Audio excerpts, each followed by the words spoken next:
UP में अपराधियों और माफियाओं के खिलाफ एक्शन जारी है। कई ऐसे माफिया हैं जो मिट्टी में मिल गए। कई माफिया सलाखों के पीछे तिल तिल कर मरने को मजबूर हैं। अपने काले कारनामों की सजा भुगत रहे हैं। सत्ता में आने के बाद सीएम योगी ने अपने कड़े फैसलों से इनमें दहशत फैला दिया है। इन बदमाशों और माफियाओं को पता है कि अगर पकड़े गए तो सीधा एनकाउंटर होगा, क्योंकि हमने बहुत ज्यादा आतंक मचाया है, बहुत ज्यादा जुल्म किए हैं, जिसका हिसाब योगी सरकार हमसे लेकर रहेगी। यूपी में माफिया अतीक अहमद और उसके भाई अशरफ की हत्या के बाद उनके कई काले राज खुलते चले गए। इन माफियाओं से कम इनकी बेगमें नहीं है। पुलिस ने जब इन पर कार्रवाई शुरू की तो दोनों ही फरार हो गई, लेकिन एक बार फिर से पुलिस तगड़े एक्शन में है और अब इनका बचना मुश्किल है।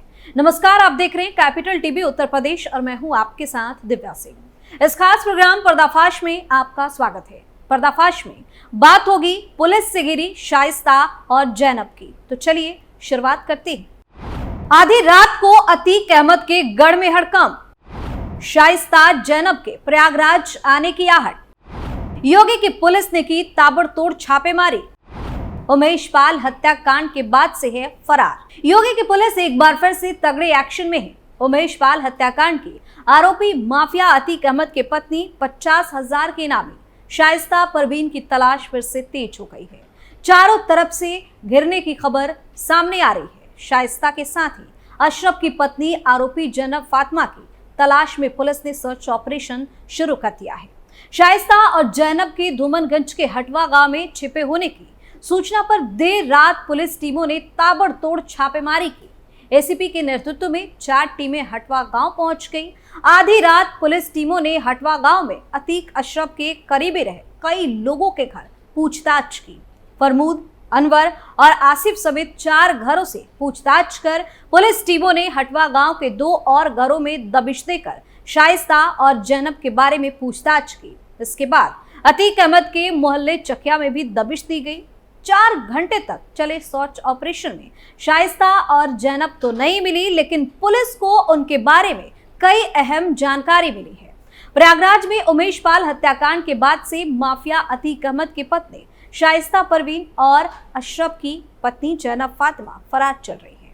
पुलिस ने दोनों की कई संपत्तियां जब्त की और शाइस्ता को भगौड़ा घोषित करके डुगडुगी भी पिटवाई थी, लेकिन तब से दोनों महिलाओं का कोई सुराग नहीं है।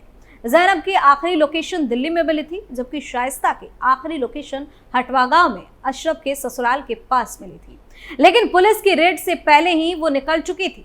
तब से साल भर बीत गया, लेकिन दोनों नहीं पकड़ी गई। वहीं आधी रात के बाद धूमनगंज के एसीपी वरुण कुमार को अतीक अहमद की फरार पत्नी के हटवा गांव में होने की सूचना मिली, तो पुलिस ने आधी रात में ही 3 थानों की फोर्स के साथ पहले चकिया में गली गली में जाकर कई घरों में दबिश दी, चारों तरफ से घेराबंदी की। चकिया और हटवा गांव में काफी देर तक लग्जरी कारों को बारीकी से चेक किया गया। पुलिस की ताबड़तोड़ चेकिंग से आधी रात को अतीक के गढ़ में बवाल मच गया। हटवा में भी पुलिस ने गांव के अंदर गली गली घूमकर आधा दर्जन घरों में तलाशियां ली। हालांकि अतीक और अशरफ की बीवी नहीं मिली, लेकिन पुलिस को दोनों के बारे में कुछ सुराग जरूर मिल गए, जिस पर पुलिस अभी गोपनीयता बरती हुई है, कुछ भी बताने से इनकार कर रही है। दरअसल अतीक अहमद के बेटे जो बाल गृह से छूटे थे, वो हटवा गांव में एक रिश्तेदार के यहाँ रह रहे हैं। पुलिस को सूचना मिली थी कि आधी रात के बाद शाइस्ता अपने बेटों की खैरियत लेने हटवा गांव में किसी के घर आने वाली है। इस सूचना पर पुलिस एक्शन में आई और दबिश देने पहुंची थी। हालांकि शाइस्ता या जैनब तो नहीं मिली, लेकिन पुलिस को एक कार से कुछ सामान जरूर मिले हैं, जिसकी जांच पड़ताल की जा रही है। कहीं ये शाइस्ता के तो नहीं है। हालांकि इस बारे में पुलिस अधिकारी अभी कुछ भी बोलना नहीं चाहते। बता दें कि बदमाशों ने बहुजन समाज पार्टी के विधायक रहे राजूपाल की हत्या के मामले में मुख्य गवाह उमेश पाल पर 24 फरवरी 2023 को गोलीबारी कर दी थी। उमेश पाल गाड़ी से निकलकर जब अपने घर की ओर भागे, तब बदमाशों ने उनको निशाना बनाकर बम भी फेंके। इस हमले में गंभीर रूप से घायल उमेश पाल और उनके 2 गनर को आसपास के लोगों ने इलाज के लिए तत्काल रूप से नेहरू अस्पताल पहुंचाया, जहां उपचार के दौरान तीनों की मौत हो गई। वहीं उमेश पाल हत्याकांड में अतीक अहमद का नाम सामने आया था। अतीक अहमद और अशरफ अहमद पर उमेश पाल की हत्या के साजिश रचने का आरोप लगा था। उमेश पाल की पत्नी जया पाल ने अतीक अहमद और उसके भाई अशरफ अहमद, अतीक की पत्नी शाइस्ता, बेटे असद के साथ ही शूटर अरमान, गुलाम, गुड्डू मुस्लिम और साबिर के खिलाफ केस दर्ज किया था। इन्हीं में से अतीक और अशरफ समेत 6 आरोपी मारे जा चुके हैं। शाइस्ता, गुड्डू मुस्लिम और अशरफ की बीवी जैनब फातिमा समेत अन्य आरोपी अब भी पुलिस की गिरफ्त से बाहर हैं, जिनकी तलाश अब तेज कर दी गई है। वहीं कई महीने पहले जब इनकी तलाश की जा रही थी तो यूपी के 2 पूर्व पुलिस महानिदेशकों सहित कई एनकाउंटर स्पेशलिस्टों के बयान सामने आए थे, जिनके नाम से किसी जमाने में अतीक और अशरफ जैसे माफियाओं के होश उड़ जाया करते थे। इनमें से कुछ पुलिस अफसरों का कहना था कि भले ही जब इन दोनों का फरारी काल शुरू हुआ था तब वे घरों से एक साथ भागी हो, मगर आज भूल जाइए, 9 लाशें बिछ जाने के बाद भी यह साथ में होगी, क्योंकि साथ रहने में इन्हें एक साथ गिरफ्तारी का खतरा ज्यादा होगा और दोनों ही आखिरी दम तक गिरफ्तार ना होने पर अड़ी हुई है। अब तक इनके ना तो सरेंडर करने से और ना ही गिरफ्तार होने से इरादे साफ हो चुके हैं कि घी सीधी उंगली से निकलने वाला नहीं है। कहते हैं कि पुलिस के आगे तो भूत भी भागते हैं, पुलिस और कानून के हाथ बहुत लंबे होते हैं। पुलिस क्यों नहीं इन मोस्ट वांटेड माफिया देवरानी और जेठानी को तलाश लाती है? इस जवाब में पूर्व वरिष्ठ आईपीएस अधिकारी केएल गुप्ता ने कहा था कि हाँ, यह तो जग जाहिर है कि इस कदर के खतरनाक मोस्ट वांटेड का इतने महीने तक पकड़ा ना जाना गंभीर बात है। जहां तक आईपीएस की नौकरी का मेरा अनुभव कहता है, वो बहुत करीब आ चुकी है, जब इन दोनों फरार महिलाओं की गिरफ्तारी की तलवार उनके सिर पर लटकी हुई है। इसी संभावित खतरे के मद्देनजर अब दोनों ने अपनी फरारी काटने की रणनीति भी बदल दी होगी।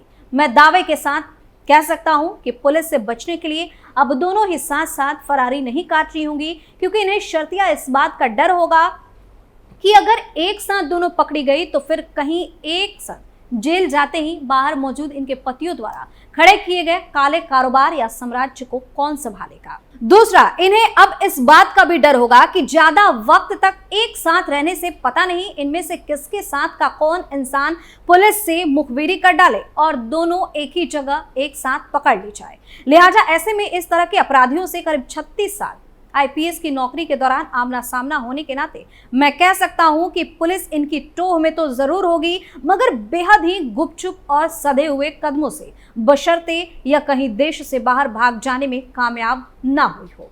वहीं यूपी के रिटायर्ड पुलिस महानिदेशक डॉक्टर बिक्रम सिंह फरारी काट रही शाइस्ता परवीन से आधे घंटे आमने सामने की मुलाकात भी कर चुके हैं। तब शाइस्ता परवीन के साथ 6-7 साल का रहा उसका बेटा असद खान, जिसे 13 अप्रैल 2023 को यूपी एसटीएफ ने झांसी एनकाउंटर में ढेर कर दिया। उस मुलाकात में वो भी मां के साथ लखनऊ स्थित राज्य पुलिस महानिदेशालय में तत्कालीन डीजीपी बिक्रम सिंह से मुलाकात करने आया था। शाइस्ता तब चाहती थी कि किसी भी तरह से यूपी पुलिस उसका सुहाग यानी कि अतीक अहमद को एनकाउंटर में ढेर करके ना उछाड़े, जिस पर बिक्रम सिंह ने शाइस्ता से कहा कि अगर उसका शौहर बदमाश अतीक खामोश रहेगा तो पुलिस की बंदूकें भी आग नहीं उगलेगी। अतीक और अशरफ अगर कानून और खाकी से खिलवाड़ करेंगे तो फिर उनके साथ वैसा ही होगा जैसा होना चाहिए। बिक्रम सिंह कहते हैं कि शाइस्ता परवीन और जैनब फातिमा बेशक और शातिया फरारी की शुरुआती दिनों में साथ रही होंगी, लेकिन जब से उनके बीच काली कमाई को लेकर खटास पैदा हुई है तब से सुना है कि दोनों अलग हो गए हैं। साथ ही वे अब इसलिए भी साथ नहीं रहेंगी क्योंकि उन्हें फरारी काटते हुए कई महीने से ऊपर का वक्त हो चुका है। अब अगर वे साथ रही तो उनकी मुखबिरी आसानी से पुलिस को हो सकती है। लिहाजा ऐसे में दोनों ही कभी भी नहीं चाहेंगे कि उन्हें एक साथ गिरफ्तार होना पड़े। इसके अलावा दोनों के अलग अलग होने की एक और प्रमुख वजह यह भी हो सकती है कि दोनों में ही अब उस तरह के मधुर संबंध या आपसी सूझबूझ कतई नहीं होंगे जैसे कि इनके शौहरों के जिंदा रहते थे। अतीक और अशरफ के कत्ल के बाद इनके मन में खटास पक्का आई होगी, क्योंकि यह बदमाश परिवार है। यह काली कमाई के मैली चाहत में एक दूसरे का ही खून पीने को कभी भी उतर सकते हैं। वहीं पूर्व आईपीएस आरके चतुर्वेदी कहते हैं कि शाइस्ता परवीन और जैनब फातिमा का अलग अलग होना इन दोनों के लिए जितना फायदेमंद है उतना ही कानून और सूबे की पुलिस के लिए यह सिरदर्द साबित होगा। अभी तो दोनों में से एक भी नहीं मिली है। अब जब अलग अलग हो चुकी होंगी तो इन्हें तलाश कर सामने लाना और भी ज्यादा मुश्किल या बड़ी चुनौती पुलिस के लिए बनना लाजिमी है। तो फिलहाल शाइस्ता और जैनब का पुलिस की नजर से बच पाना बेहद मुश्किल हो गया है। जल्द ही दोनों की गिरफ्तारी हो सकती है। पर्दाफाश में फिलहाल के लिए इतना ही। नए मुद्दे के साथ फिर से पेश होंगे, तब तक के लिए आप देखते रहिए कैपिटल टीवी उत्तर प्रदेश। नमस्कार।